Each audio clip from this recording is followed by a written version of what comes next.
balancing, which create a load balance to work for you to use, and dynamic load balancing, which do load balancing on the fly while things are running in runtime. And we support both of them. And there's varieties of different load balancing strategies that you can pick and choose from that may suit your problem, your data set. And from our experiments, we have found that different load balancing strategies might work better for different cases, different applications, or different data sets that you care about. And all that is interchangeable with just command lines. You can issue a different load balancing strategy with just a different parameter in command line. One of my work is to extract the lessons that we have learned from Gunrock within the load balancing stuff, and then generalize it to other irregular sparse problems, like sparse machine learning applications, or sparse matrix and vector computations. And be able to sort of expose it in such a way that you can write your own load balancing strategies, like work stealing, and then be able to use it with all of these different applications and try them out with different data sets interchangeably, and see what works best for you. Because there's no real one perfect solution in this case, and we provide an abstraction to allow you to write the different solutions that you might care about. I'll now hand it over to Jonathan, who's going to present sort of the application side of things within Gunrock and what kind of primitives we support. Thank you. So Gunrock is designed to be useful for a wide range of users, and we support that in a few different ways. The first way is that we in the team at Davis have developed multiple common Gunrock graph algorithms that are available directly from the command line. So we've spent the time implementing and optimizing them. And if you have a data set that you want to analyze, you can simply call one of these pre-made algorithms from the command line using a common matrix market graph format. We also support Gunrock as a library using a C interface. So if you have code that you've previously written, you can insert one of Gunrock's graph algorithms in the middle of your code and use that to extend analysis of your previously written code. And then finally, Gunrock is designed to be generally useful to build your own graph algorithms. We provide a library of operators, and so what you would want to do if you want to build your own graph algorithm is start by using the Gunrock library and initialize your algorithm-specific data. These may be things like edge weights, or vertex flags, or distances between vertices. And then you would assemble your Gunrock algorithm using a series of the library's provided operators. So maybe you would want to apply a user-defined function to all vertices in your frontier. You would maybe want to do a filter and define your own filtering criteria, define your own functionality applied to Gunrock's advanced operator. And you would set up these operators in an iterative chain, and then you're able to define when you want that series of operations to terminate. We also use Google Test in our Gunrock library, and it's very easy to take your algorithm and incorporate it into our test framework. Gunrock has a wide range of previously implemented graph algorithms, ranging from breadth-first search, single source shortest path, and many of the common ones, ranging to more sophisticated ones or more niche ones that may fit your needs. And if not, you can always build your own. And now Agnieszka is going to talk about one of the applications that she's developed in Gunrock. Thank you, Jonathan. Hi everyone, my name is Agnieszka, and I will talk about shared nearest neighbors algorithm, also called SNN, as an example of Gunrock application. And what is SNN? SNN is solving a clustering problem. The simple instance of clustering problem is set of points, and we want to arrange them into the clusters. Why we choose SNN over other clustering algorithms? SNN algorithm is better than k-means algorithm because k-means on the input need number of clusters, and also clusters in the results are globular. Our clusters are different shapes, and we don't know number of clusters in advance.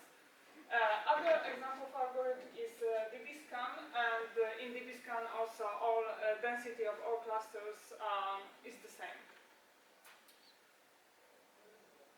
Here we have a simple example of two-dimensional space and 7 points. And also, SNN algorithm is taking 3 parameters, k, epsilon, and mean points. K parameter is input parameter for k nearest neighbor algorithm, which is finding nearest neighbors to each point. For example, for x point here, we have 3 nearest neighbors A, B, and C. For point y, we have A, B, and D. And for all pairs of set of points, we have to check how many neighbors of them are in common. So for this both, we have A and B. And then we can define another thing, is SNN similarity, and is the number of neighbors which are in common for 2 points. In this case, similarity is equals 2. And if similarity is greater than epsilon, then we are saying that both points are similar. The other example is point x again, and point D. In this example, we have one common neighbor, B. So SNN similarity is 1 is not greater than epsilon, but both points are not similar. Again, point y and B, and here the same, we have only one common neighbor, is neighbor B, so they both are not similar.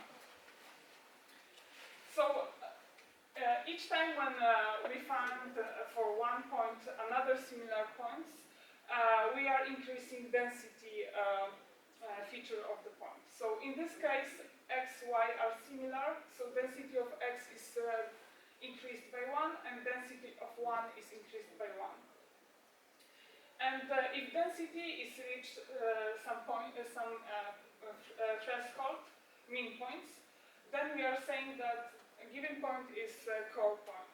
So in the case when mean points is equals 1, x and y are core points. Each core point represents cluster. And if both points are core points and they are enough close to each other that they are similar, then we can merge their clusters.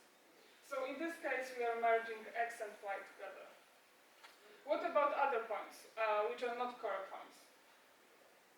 For non-core points, we have to find core point, which is the closest one to them.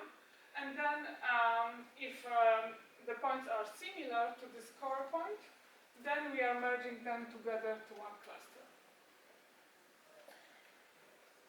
But also we have other points.